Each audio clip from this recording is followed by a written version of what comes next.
A very good morning to all of you, my dear students. So, students, today we are going to read the last part of our chapter verb. ठीक है ना, इस chapter का जो last part है verb का, वो मैं आप लोग पढ़ने जा रहे हैं. वर्ब का लास्ट पार्ट फ्रेजल वर्ब है और उसके बाद कॉम्प्लीमेंट्स ऑफ वर्ब है. तो देखो, मैंने इस पार्ट को सबसे लास्ट में इसलिए स्पेयर करके रखा था, मतलब एक सेपरेट क्लास देने को रखा था, because this is the updated one. Updated one का मतलब क्या है कि देखो, होता क्या है ना कि इंग्लिश में हर एक एक्सप्रेशन को दिखाने के लिए there is a different word. Clear? एक डिफरेंट इंग्लिश में वर्ड यूज़ किया जाता है, मतलब एक डिफरेंट वर्ब है, एक डिफरेंट वोकेबलरी होती है जो अलग अलग एक्सप्रेशन को एक्सप्रेस करने के लिए यूज़ किया जाता है. करेक्ट?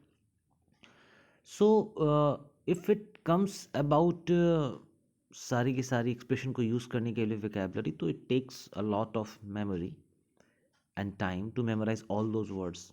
ऐसा पॉसिबल नहीं हो पाता नॉर्मली कि आप हर एक्सप्रेशन को यूज़ करने के लिए आप अलग अलग सा वर्ड यूज़ करो. जैसे कि कई सारे ऐसे सिचुएशन होते हैं, ठीक है ना. जैसे मान लो वीप है, वीप भी मतलब रोना होता है, क्राई मतलब भी रोना होता है, ठीक है ना.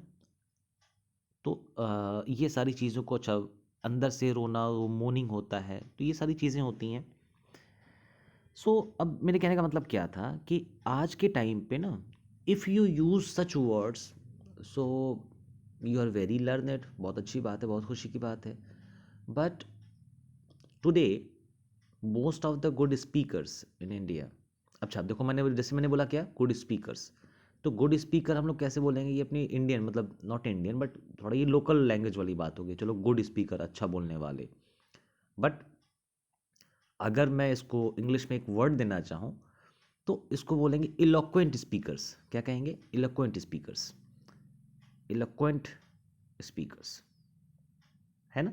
तो इतना अच्छा वर्ड कहाँ से आएगा? नहीं आ पाएगा, मतलब कभी आएगा कभी नहीं आएगा, जब पढ़े रहोगे तो आएगा. या ओरेटर, ठीक है, इसकी जगह आप गुड स्पीकर की जगह आप ओरेटर भी यूज़ कर सकते हो, ठीक है ना.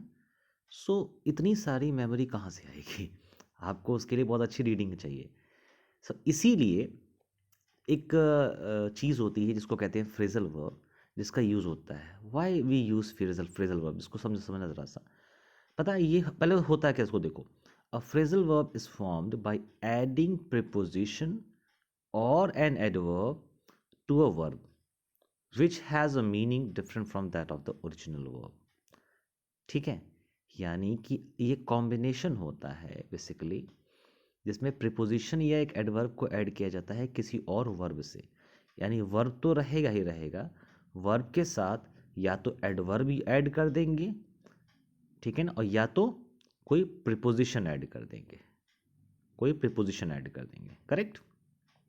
और फिर मीनिंग उसकी चेंज हो जाती है, ठीक है ना, फिर उसकी मीनिंग चेंज हो जाती है. और देखिए, जैसे प्रीपोजिशन और adverbs used in phrasal verb can be, यानी कि अब फ्रेजल वर्ब में कौन कौन से प्रीपोजिशन या एडवर्ब हैं जो कि नॉर्मली यूज हुआ करते हैं.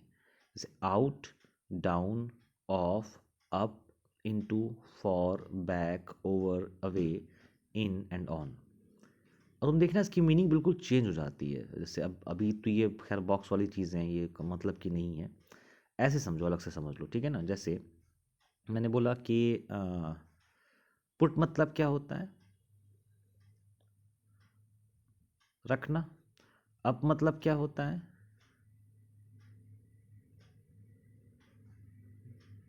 सॉरी.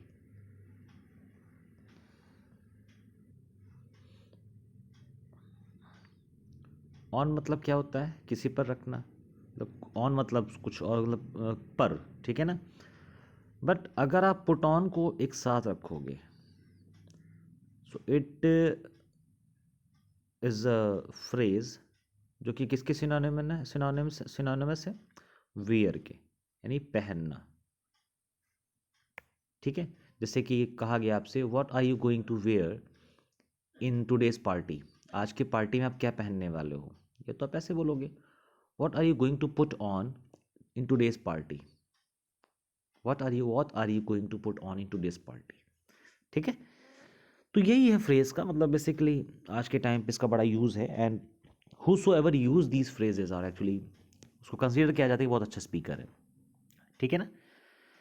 तो आपने क्या करना है कि थोड़ा सा सर्च करना है, बिकॉज ये आप केवल अपने प्रायर नॉलेज पे नहीं कर पाओगे, बट प्रायर नॉलेज पे कर भी सकते हो। देखो मैं आपको एक चीज़ सिखाता हूँ।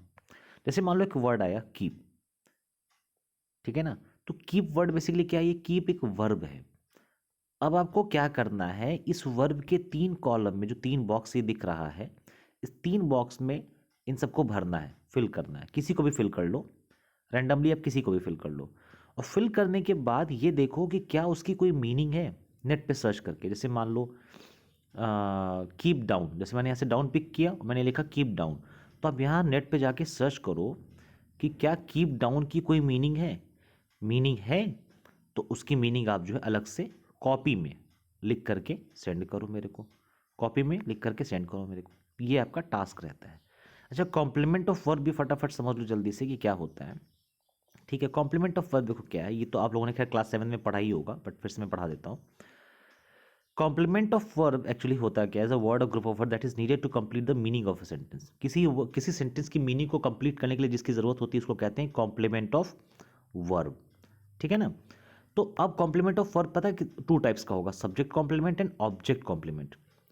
यानी कि अगर किसी सब्जेक्ट के बाद वो सेंटेंस आ रहा है और सब्जेक्ट को डिनोट कर रहा है, यानी सब्जेक्ट से कुछ रिलेशन क्रिएट कर रहा है, यानी अगर सब्जेक्ट को सेंटेंस की ज़रूरत है, सब्जेक्ट को फ्रेज की ज़रूरत है, उस फ्रेज के बिना वो सब्जेक्ट इनकम्प्लीट है, तो उसे वो फ्रेज क्या कहलाएगा, सब्जेक्ट कॉम्प्लीमेंट। इसी तरीके से ऑब्जेक्ट कॉम्प्लीमेंट कब होगा, जैसे कोई ऑब्जेक्ट है, जैसे मान लो मैंने बोला ही पुट द बैट, यानी वो बैट रखा, कहाँ रखा ये लोकेशन नहीं मालूम है, यहाँ पे सब्जेक्ट ही है, वर्ब आपका पुट है, बैट क्या है, ऑब्जेक्ट है। तो बैट ऑब्जेक्ट के बाद हमें एक लोकेशन चाहिए ना कि बैट ये रख रहा है तो कहाँ रख रहा है। बेसिकली वर्ब तो ये है ही पुट, लेकिन वर्ब है करेक्ट है, लेकिन ये जो बैट है बैट के लिए चाहिए ना। फिर से समझो अच्छे से। अच्छा, जैसे मैंने कहा वर्ब कॉम्प्लीमेंट तो है ही, तो अब ये जो वर्ब पुट है, ये रखने का काम जो किया जा रहा है, किसको रखने का काम किया जा रहा है, बैट को रखने का काम किया जा रहा है, करेक्ट। तो इसका लोकेशन मिसिंग है अभी। तो अगर से मानो मैंने लोकेशन दिया under the table, under the table, तो जैसे मैंने इसका लोकेशन एलोकेट किया अंडर द टेबल, तो इस बैट का लोकेशन क्लियर हो गया, यानी उस ऑब्जेक्ट का लोकेशन क्लियर हो गया। बेसिकली ये ऑब्जेक्ट को कंप्लीट कर रहा है, यानी कंप्लीटिंग द ऑब्जेक्ट, यानी ये क्या है, यानी ये क्या है, ऑब्जेक्ट कॉम्प्लीमेंट है। वेरी गुड, शाबाश। ठीक है। तो यही होता है सब्जेक्ट ऑब्जेक्ट कॉम्प्लीमेंट का कंस। जैसे जैसे ये मान लो Jenny made Julian happy, Jenny made Julian happy. तो अब मेरा पॉइंट यहाँ पे ये है कि मेड इज अ वर्ब, तो यहाँ पे हैप्पी कौन हो रहा है, जूलियन, यानी ऑब्जेक्ट इज गेटिंग हैप्पी ना। सो ये ऑब्जेक्ट इज गेटिंग हैप्पी, यानी ऑब्जेक्ट के बाद जो वर्ड आया है वो क्या हो जाएगा, ऑब्जेक्ट कॉम्प्लीमेंट। ठीक है, ओके। सो थोड़ा सा वर्क अपना ले लो, homework, let's crack it, complete कर लेना, लेट्स परफेक्ट इट भी कंप्लीट कर लेना। ये कहाँ तक है परफेक्ट इट, ABCDEF, हाँ एफ तक जो है कंप्लीट कर लेना। और ये नेट से सर्च करके, क्योंकि नेट से ही, हाँ नेट से ही मिलेगा, डिक्शनरी में नहीं मिलेगा, मे भी मिल भी जाए।